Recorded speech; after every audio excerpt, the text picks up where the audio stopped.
Oh man, I get a big smile on my face every time I hear that song because it's time for another week of the Rec Poker Podcast. This is the Forums edition.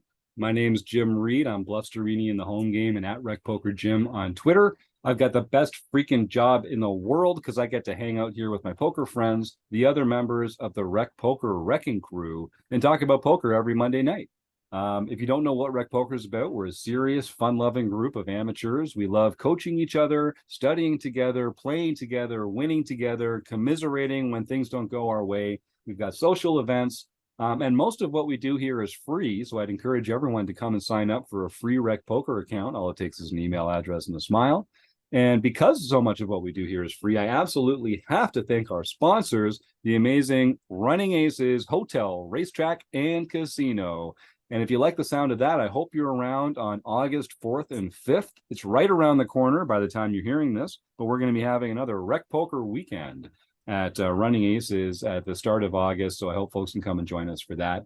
Some of the folks that you might see are members of the Wrecking Crew, premium members at Rec Poker, community members, maybe some new friends, you never know. Some of the people you might not see, I don't know if the Wrecking Crew members tonight are going to make the trip. I'm talking about Eric Ginn and Rob Washam, but don't take my word for it. You're about to meet them right here on the air right now. My name is Eric Ginn. I am on Twitter as Rec Binkley. You'll find me in the PokerStars home game as COM Binkley, or you can see me posting on the forums as Binkley. And I'm Rob Washam, and you can find me as Rabman50 just about everywhere. And while these two are very close to the heart of Rec Poker, they're not geographically as close to Minnesota as some of our other members, so we might not catch them there in August. But I think we're going to be doing more of these Rec Poker road trips, whether it's down California way for you, Eric, or down in Arizona or Nevada for you, Rob. Looking forward to cheersing again in person. Very much so. I'm having so much fun with these Rec Poker road trips this year. I just want to do it all the time. I want to do so much more of these. I feel like every time I sit down at a live poker table, I make two new friends. It's amazing. So we're going to try and do a lot more of this this year. So this is the forums edition of the podcast. We're going to be talking about a strategy segment. This is coming from a hand I played in the Monster Stack of the WSOP this year in June of 2023. If you were listening to the Chats edition recently, you know, I learned from Rob Washam the best way to make notes here while you're playing. So I can tell you right off the top, this is level 3 of the Monster Stack, where the blinds are 200, 400 with a 400 ante. I opened from early position with King, Queen of Diamonds, and everyone folds but the big blind who calls. And what's your stack size? At this point, I would have been just about even, which was 50,000 starting chips for the Monster Stack. So quite deep, quite comfortable. And I would think probably opening to, I didn't actually write down my open size, which was dumb. But I'm guessing it was 1,200. I'm guessing it was 1,200. I think when we're that deep, I was 3xing still would be my inclination. And what position were you in? I was in what Eric refers to as early position, which is one seat over from under the gun. Actually, EP. EP. I was in EP. Yeah. You know what? Okay. Stick around next week, folks. We're going to actually be talking to Eric about this very problem because position is confusing. There's are you shorthanded? Are you full ring? What is early position +1 to under the gun? Like there's lots of different ways to disambiguate. No, we could do better than that. To remove some ambiguity. Disambiguate? Yeah, no, we're going to keep it in because we don't like to do a lot of editing. Right? I'm not sure it is. But to remove some ambiguity from the conversation. So we're going to talk about that next week on the forums edition, going through Eric's range position chart, which is really, really needed by the poker world. So I'm looking forward to that. Okay, then who called you? The big blind. Okay. Everyone else folded. So they've got a really wide range there. Even calling a 3x, closing the action, super deep. And I didn't know what to put them on at this point. But the flop comes King 8-3 rainbow. And I know there was one diamond and one club because it's relevant later.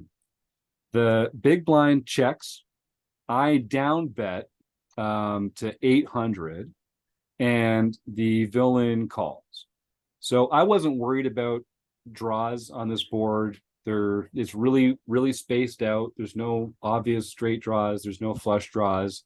The turn in the river might have something to say about that, but at this point, I didn't feel like I needed to charge a lot. I think if they had a better king, I would have heard about it pre-flop. So I really felt like I was just trying to extract value from an 8 or from like a pair of 6s or something like that. And so I got the call, which is exactly what I wanted. The turn is the 9 of clubs, which brings the backdoor flush draw. So the board is now king, 9, 8, 3, 2 clubs. The big blind checks again. I bet 2,000, which is still not that big, but bigger than before. And again, if he's got 2 clubs, he might have that some frequency of the time, but that wouldn't have been what got him to call on the flop. So, and I didn't get the sense that this player was so experienced that they were going to be like calling with all their back doors and that kind of thing. So I really put them on a 1-pair hand, but probably some draws, because I did bet pretty small on the flop. They call. The river is the queen of clubs, which is really interesting because it puts 3 clubs on the board. It also makes the straight if he had Jack 10. So now the 8, 9 queen is on there. And it's also given me 2-pair. But honestly, I think that's completely irrelevant. Unless they happen to have a hand like 8, 9 or 8 queen, I don't see that, being a point. I'm sort of top pair and 2-pair. I'm really more worried about them having like the sets or the straights or the flushes. So they check again, and this is the spot that I wanted to talk to you guys about. So we've bet 2 streets. The boards run out badly. There's a flush on the board. There's a straight on the board. We don't want to play like scared money here, but we want to get called by a worse hand if we value bet here. And the board's pretty scary for a lot of those hands as well. What do you guys do in a vacuum in a spot like this? Like, it's a bracelet event. You don't want to punt, but neither do they.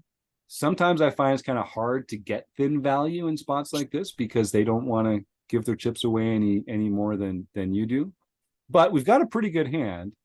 Eric, you've unmuted. What's your inclination on how to play this? I'd want to step back to the turn. What was your turn sizing? Your turn bet Like sizing? 2,000.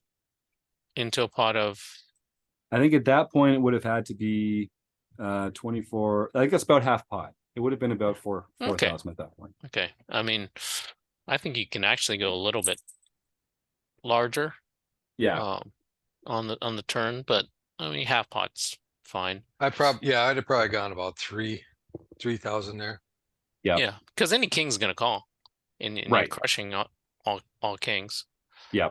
And it is getting dry, so you do want to charge something for that. Yeah.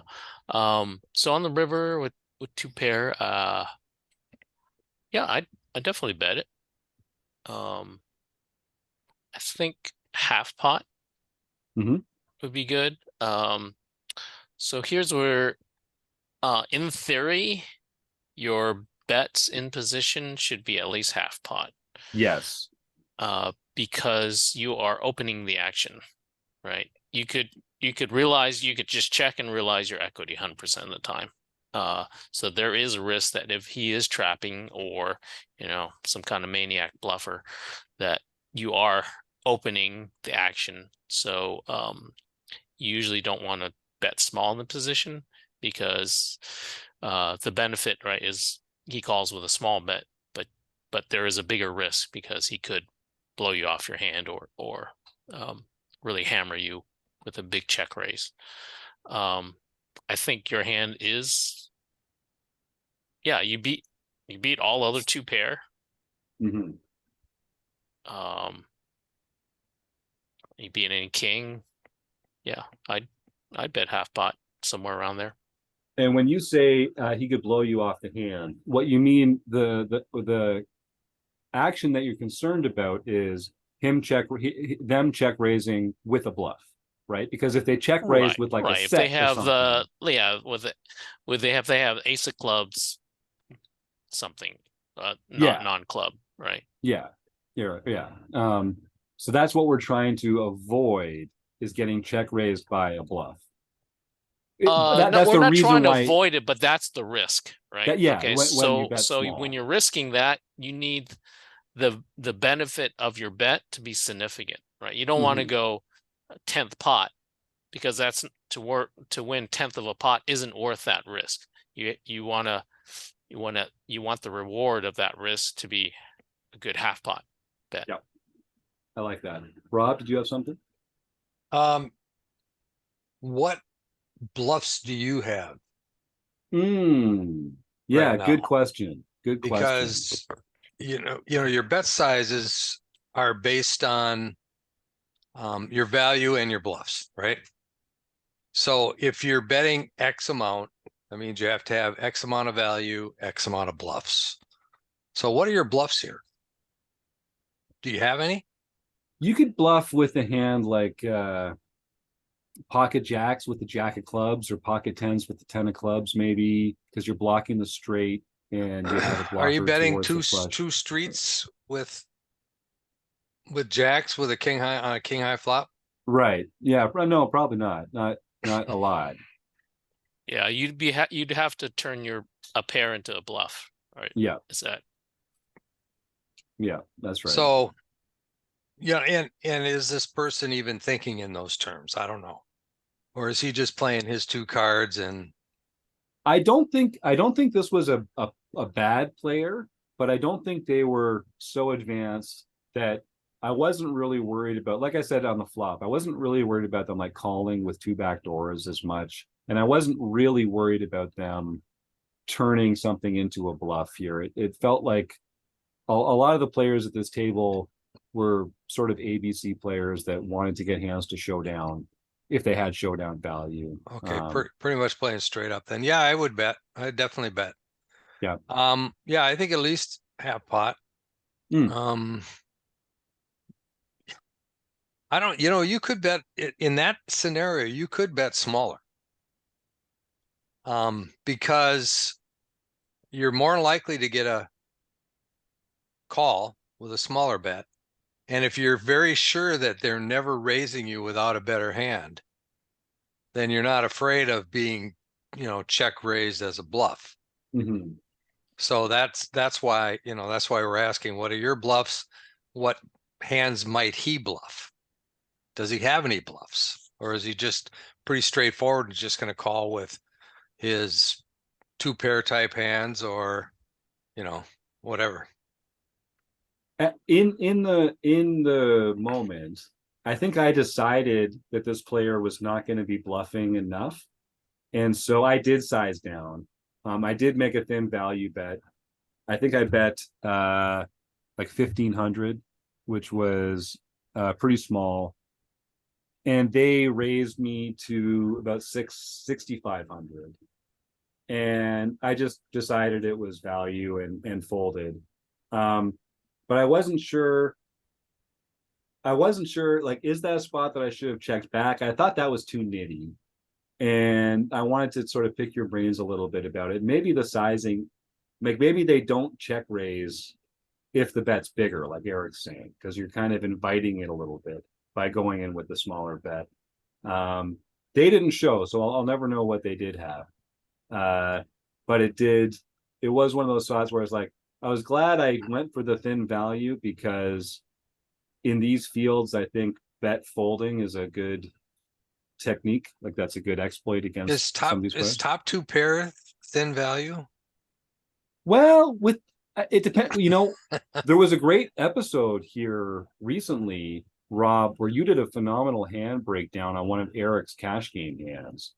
And I think if I had had time to go through all the streets in my mind and do some combo counting, I don't know how many straights or flushes they do have there because, like I say, they'd both be back doors on the flop and they called on the flop. So I think it's one of those things where it's like in the moment I was giving primacy to like what was like happening right there, and I just didn't give the previous action as much thought as I should have, because am I even like I might even be beating some of his value here if he's doing this with like Exactly. queen Well, that's nine what or I'm queen thinking. eight or something, you Yeah, know. if he has queen 9 or queen 8, that could easily be a hand. Well, queen 8, Calls the maybe not flop. queen 9. Queen Right. 8's going to call the flop, right? Yeah. Yeah. Queen 8's going to call the flop bet, and then he's going to turn 2 pairs, so he's obviously going to call. Yeah. But then I'm just trying to figure out what value he has that's beating you. that's the thing, like it's a scary run out for them too. So I didn't think like if they had a 1 pair or a 2 pair hand, they might just call my bet and close the action. And not, you know, not inflate the pot with a straight and a flush on there. But this hand has plagued me. I really don't know. I haven't like lost sleep on it, but it's one of these hands where I just don't know if I played it correctly or not. Or Well, remember what I always say, when you got an ABC player, yeah, you're raising pre-flop with what? ace king every time, right? Ace king. Yeah. So if he's got Yeah. queen 8, he's got Yeah. you crushed. You've said that before. You've said that many times before. They put you on ace king. That's right. Everybody puts you on ace king. Yeah. That's the only hand anybody ever raises. It's All right. Well, phenomenal. How many times you hear somebody say, I put you on ace king. Yeah, that's right. So I don't know that I could fold there. Mm-hmm. Yeah. I mean, I wasn't putting out enough strength. Like I was kind of under repping my hand, I guess, with the sizings, because I never made a single big bet. And part of it was because I was trying to like play small ball, and you know, I've been like trying to get into these tournament mentality of just like picking up chips and winning small pots and not losing big pots. But I do think I kind of calibrated a little too far that way for the early part of my trip. And this was one of the first tournaments I played when I was down there. And I think I was still kind of stuck between this tension of kind of like exploiting the players there, but also trying to play small ball. And I think that's what kind of tripped me up a little bit. Because I think you guys are right. I probably should have bet bigger on the turn for sure when it gets juicy. Mm-hmm. And maybe I could have folded more confidently if I'd bet bigger on the river, because the range that check raises there is tighter. So I like those notes. There's one other quick hand I think we can go over because we went through this one pretty quickly, unless you guys want to bring anything else up on that one. Okay, so this was another kind of a weird spot. Same table, same level. We're in the small blind. I'm in the small blind. The button opens to 1,000. The blinds are 200, 400, 400. I've got pocket queens, and I 3-bet to 3,500, which is pretty chunky. The big blind cold calls, and they were down quite a bit. I think they had fewer than 20,000 chips at this point, maybe closer to 15. So this was a pretty big chunk of their stack that they cold called with. And then the original raiser also called. So they open, I make a big 3-bet, big blind calls, original raiser calls. So I think the size of my 3-bet kind of demonstrated that I had a pretty strong hand, or at least a pretty strong range of hands. The cold call from the big blind is the one that concerned me a lot. What do you guys think is the kind of range of hands that they're going to put in, let's say 20 to 25% of their stack when they see that 3-bet in front? What kind of hands are they going to be doing that with? Medium pairs. Yeah. Mm-hmm. Like from what to what? 7s, 8s, 9s, 10s. Yep. That's about what I thought as well. Maybe like ace queen suited but really it's those medium pairs. I think that make up a lot of their range there. Too good to 4-bet as a bluff, not good enough to 4-bet as value. Basically set mining, at that point, which they don't really have the odds for, but that was my thinking as well. And then the original Razor, they're actually getting pretty good odds now. They get to play in position because I was in the small blind. So they're probably calling a little more widely than that. They're calling with their ace king that they opened with. Right, of course, it's got to be ace king. It's got to be. I put him on it. I put him on ace king. So we go to this flop 3-handed. Here's the flop: Jack 9 8 two-tone. Oh. Now I'm first to act. I've got 2 red queens. The board is black. So it's club, spade, or spade, club. I don't remember which, but I don't have any piece of it. I do have the overpair, and I've got the gut shot to the straight. Are you guys are you betting here? Are you c-betting here? And if so, to what size? There's the guy to the left is pretty short. I think the button and I both have, again, around 50K or something. So we're still very comfortable. What do you guys think? So you got over 100 big blinds. Yeah. And the big blind has maybe 50. Oh, no, not even. Started with 50. Oh, yeah. That's right. But they put in, a good portion. You're out of position, and that flop totally smashes the range that Eric just put this guy on, right? Yep. Yep. Because we said 7s, 8s, 9s, 10s. Yep. So he's got 8s, 9s, and 10s. Yeah.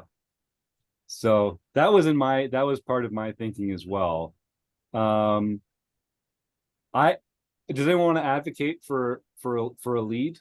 Does anyone think you just got too strong a hand? You'd be c-betting there? I don't know. It would be a c-bet. It's not a lead because you had the. Sorry, a c-bet. Yes, a c-bet. I'd either check or small bet. Yeah. Yep. Yeah. Out of position. Yeah. Yeah. I mean, you do have initiative. You can make a small bet and maybe, they fold their ace king because that's what they have. Right. Yes. Or, I thought about that. Or the guy had 7s and now he's going to fold because there's 3 overcards. I did think about that, and I just thought a small bet isn't going to fold out any of the hands that I actually want them to fold out, and I decided to check because I felt like the bad event had already happened. Like a flop like this, it's just I'm not going to get the kind of folds that I want to get from folds, except for maybe exactly ace king, where I'm just cleaning up my equity. But I don't want them to fold 7s. I don't want them to fold pocket 10s, I guess, which would be the one pocket pair that they didn't hit a set with here. Otherwise. So how comfortable do you feel if you check and then they bet? I think I would probably, depending on the size, and if I was closing the action, I think I'd feel pretty comfortable calling 1-bet. Because I've still got the overs, I've still got the gut shot. I feel like I can still realize some equity there. And so that was my small ball. Again, I'm thinking small ball is my theory. So I'm trying to size down, not lose the tournament, that kind of stuff, which isn't natural for me. My natural, because I play cash a lot, big ball is more my game of choice. Putting stacks in, putting a lot of pressure, over bets, that kind of stuff. And so I did feel like I was kind of trying to fit a square peg into a round hole strategy wise, especially early in this trip where I like I say, I was still kind of getting used to the notion of it. So I did check. Eric, you look like you want to say something there. Oh no, I was just wondering why you felt you had to do your quote small ball. I mean, when you're deep, it plays more like cash, really. Yeah, I think I was just calibrating too far. I think I was just because I think some of the mistakes that I made last year were big ball mistakes when I didn't need to. Okay. But it was a different part in the tournament. Like you're saying, we're deep now. Like this is the time to apply that kind of pressure and that kind of thing. So yeah, I think this was actually the first day of my trip. So both of the hands from here, I think I'm feeling like a little not quite 100%, to be honest with you. You know, it's funny though, when you read tournament strategy, yeah, you tend to bet bigger and more often when your stacks are smaller.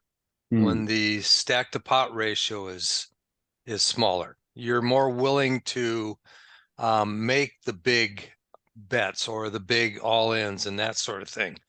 Usually when you're deeper, you don't want a really big pot because everybody is playing so much because because everybody's got a deep stack. It's so easy to all of a sudden lose track and boom, you got a whole bunch of chips in the middle and wondered how it happened. And all of a sudden you got half a stack. Yeah. Because you feel comfortable because you got all these chips. So you're making big bets. And I think a lot of tournament strategy that I've read kind of warns you about not getting too carried away with marginal hands. Mhm. Well, you're supposed to play tighter the deeper you are, because you want to play Yep. hands that make the absolute nuts. Yeah. Suited Whereas aces, when that's you're right. when you're shallower, right, top pair, go with it. Exactly. Yeah. Exactly.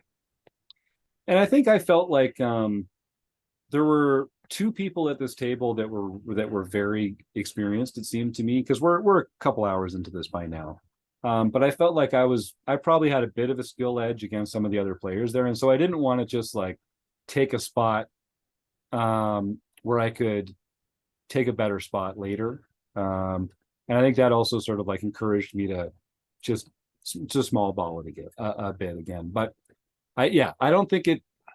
One note that I took out of this whole first week of it was, you got to play your game.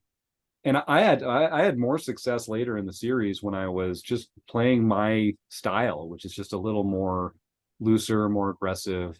And honestly, like if you're going to bust one of these multi-day events 10 hours in or 3 hours in, like who cares?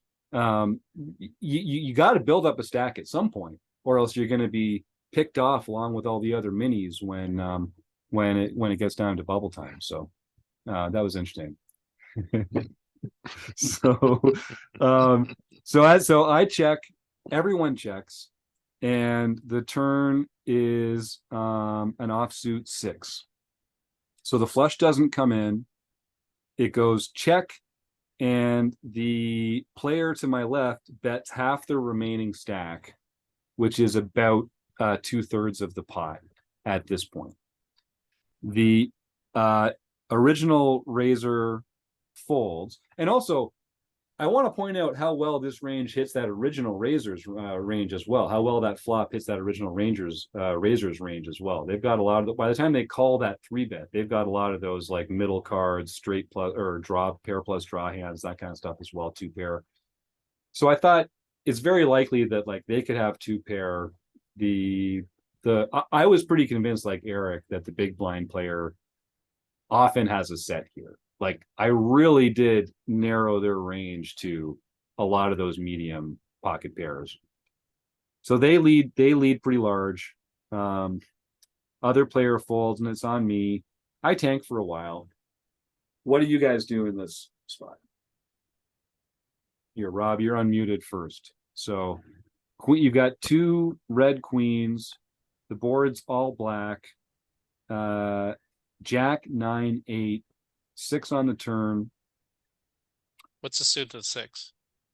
It was a diamond or a heart. It wasn't the flush draw, and it wasn't the back door. Okay, so we just put his 7s into an open-ended straight draw. Yep. Right? He's already got a set of 8s, a set of 9s. Could have pocket 10s, which are feeling a little better now after it went checked around on the flop. Yep. They're putting me on ace king now because I haven't c-bet, and I made a pretty big 3-bet pre-flop. So that's gonna. That's the thing. You've definitely you've underrepresented your hand for sure. Yeah. with an overpair there. Well, what is he doing this with? Great question. First of all, what is he calling with? And we've kind of mentioned that to call a 3-bet, cold call a 3-bet from the big blind. For a lot Is of their usually chips. Yeah, is usually a middle type of pair. Yeah. So best case scenarios, they have 10s or 7s. If they have any of those other middle pairs, you're drawing pretty thin. Yep. I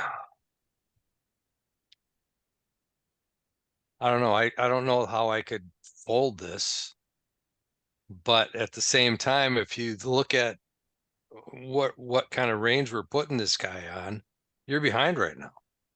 And if you're not behind hand to hand, he's definitely got a strong draw that you don't have. Yep. Yeah, if I'm behind, my outs are a queen or a 10, unless he has a 10, and then the queen's no good. But yeah, that was the way I was thinking about it. Eric? Do you think he's the type of player that would fire on a misdraw?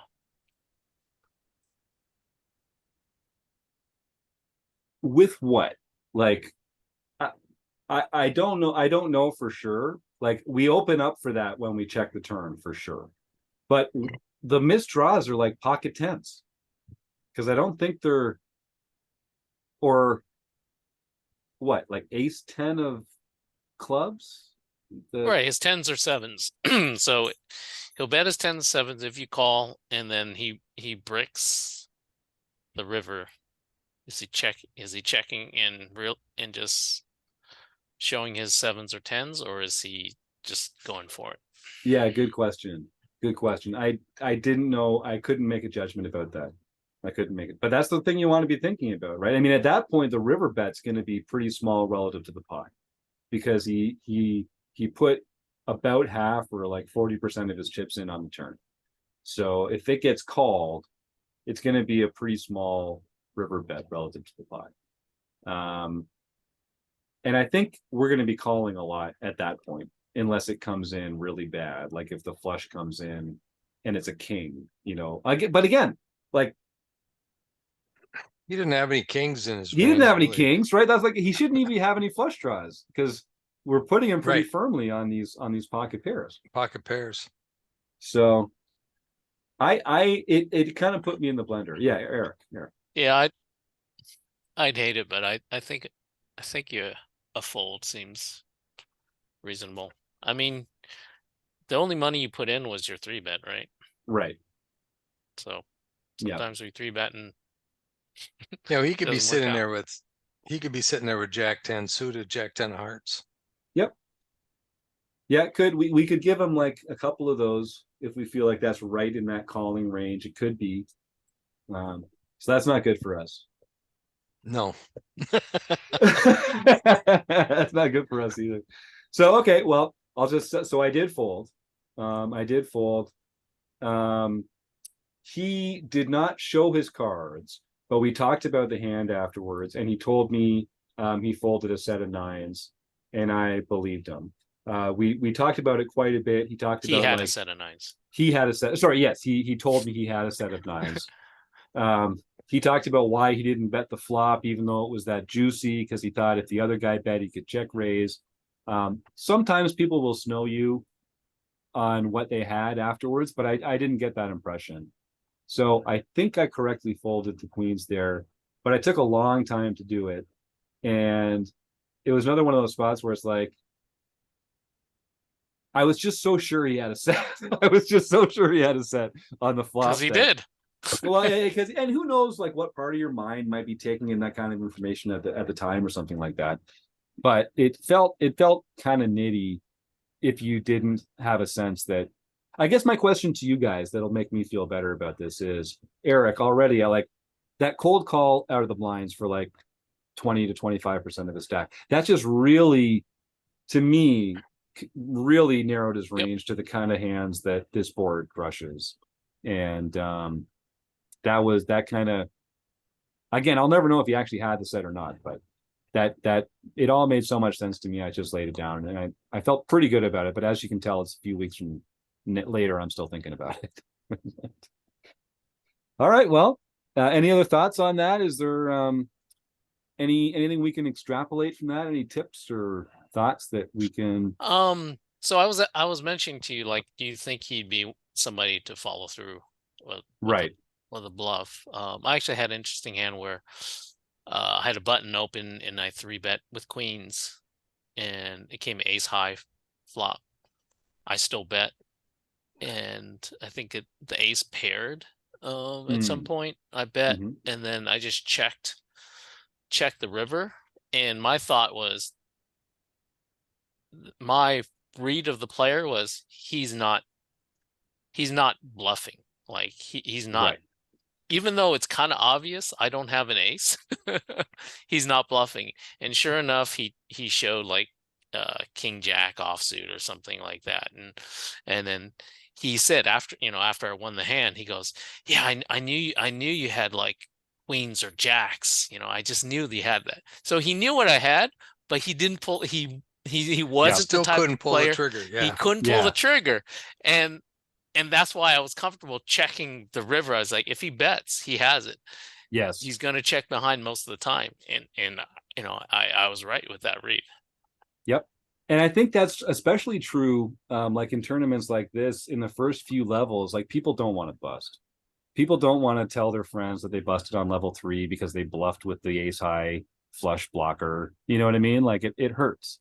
So there was a spot at this table where I'd turned pocket tens into a bluff on the very first hand of the tournament, because this guy just obviously had top pair, and the second card on the board paired, and it was just I didn't have it, but like monsters under the bed all day there to apply some pressure. And I just didn't feel like these players were going to get out of line enough for it to be worth it. So again, we'll never know. I believe you, Dave, who's living in Hawaii. I don't remember. I think you were from Jersey originally, but Dave from Hawaii. I hope you did have that set of nines, because I will sleep more soundly tonight if that was the case. But Well, I think yeah, Rob. I think we said it too. I mean, both Eric and I, when you asked, well, what is he doing that with? It's, that is just solidly in the middle of a range of hands that somebody in that spot would do that with. Yeah. There's very few other hands that I can imagine that somebody would cold call a 3-bet from the big blind. Yeah, and that was what saved me there, I think. So another good argument for sizing up those 3-bets, like it really does help to range players later in the hand. When I'm talking with like coaching clients, sometimes sizing is the thing that we talk about a lot, because it just makes easier decisions on future streets if you make people define their range more clearly with the size of your bets. So just goes to show. All right. Well, thanks, Eric and Rob. I really enjoyed that. I appreciate the feedback because it makes me feel like I didn't screw up too bad. I had a fantastic time. Maybe we'll pull out a couple other hands for another Forums edition sometime soon. But in the meantime, I'm just going to thank the Running Aces Hotel, Racetrack, and Casino, Rob Washington, Eric Jin, and of course, you, the listeners, for making all the magic happen. So thank you all so much, and we'll see you again next week. Bye-bye.